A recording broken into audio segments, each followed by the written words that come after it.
video is brought to you in association with Crafts Beautiful, the UK's favourite crafting magazine. For exclusive subscription offers, visit www.craftyclub.net. Hi there, I'm Emma Ward and I'm pleased to welcome you to the latest instalment of our FEMO series brought to you by the Crafts channel.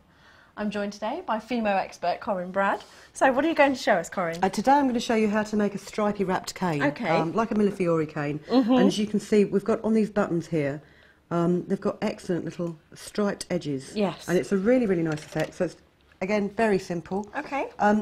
To create your stripes, what you do is you roll out a rectangle of black and a rectangle of white clay, cut them, stack them, as we've shown before. Okay.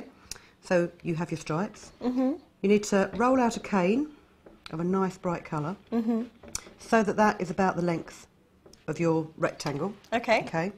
And then just trim up that front bit so it's nice and clean. If you cut sort of 1.5 mm wide slices of your stripy block, about 4 should be enough. Okay. And then you lay these. This is how you get the stripy effect. You lay these along the length of the cane. Okay, butt them up next to each other. Stretch them out if you need to. You know, the FEMO is very resilient. You can mould it in ways and it will return back to a shape if you press it in the other direction. Okay, that's just wrapping it.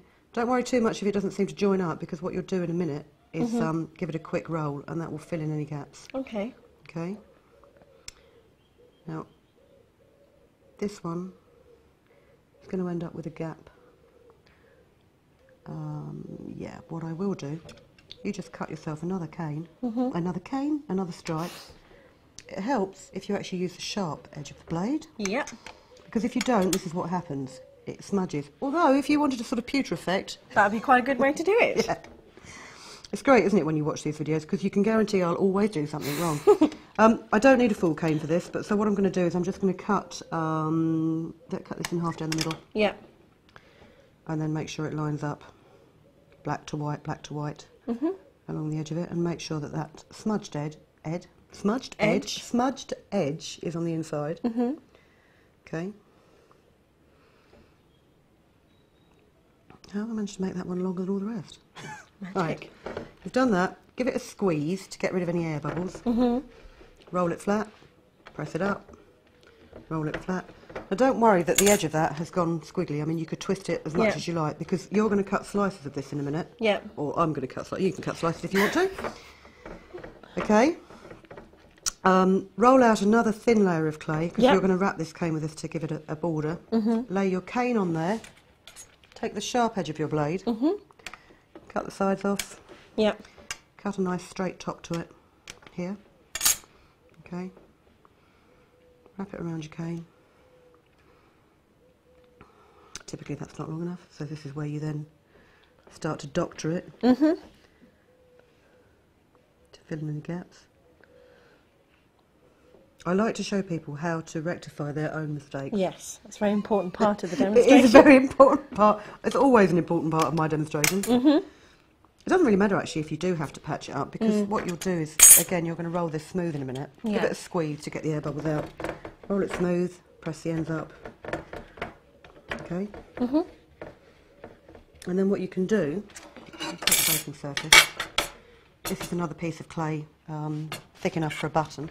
Okay. If you cut slices like this, and I'd like these to be round, so what I'm going to do is I'm going to turn the cane 1/4 of a turn each time.